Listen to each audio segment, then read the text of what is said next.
இந்த உலகம் நிலையாமை. அதனாலதான் நாலடியார் செல்வம் சகடக்கால் போல வரும் என்று சொன்னது. முன்னே கொடுத்தார் உயப்போவர், முன்னரே கொடுத்தவர் அழியா புகழ் பெறுவர். இந்த உலகத்துல முந்திக்கிட்டு போய் யாரு பொருள் உதவி செய்கிறானோ அவன் தான் இந்த உலகத்திலே அழியாத புகழை உடையவன். வாழ்வியல் செய்தியை கொட்டி தந்திருக்கிறார். அதுபோல இல்லற நெறியை பற்றி அற இலக்கியங்கள் அதிகமாக பேசுகின்றன. வள்ளுவம் என்ன சொல்லுகிறது இல்லறத்தை பற்றி?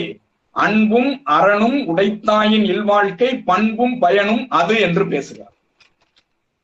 அன்பும் அறனும் உடைத்தாயின் இல்வாழ்க்கை. இல்வாழ்க்கையில அன்பு இருக்கணும், அறம் இருக்கணும். அரண் எனப்பட்டதே இல்வாழ்க்கை. அதுவும் பிறன் பழிப்பது இல்லாயின் நன்று என்று பாடினார்.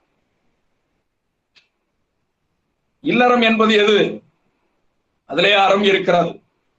மனிதனை தெய்வமாக்குகிற ரசவாதம் தான் இல்லறம். மனைத்தக்க மாண்புடையவள் மனைவி. அதனாலதான் பெண்ணை உயர்த்தி பிடிக்கிறார் வள்ளுவர். பெண்ணின் பெருந்தக்க யாவுளை என்று பாடுகிறார்.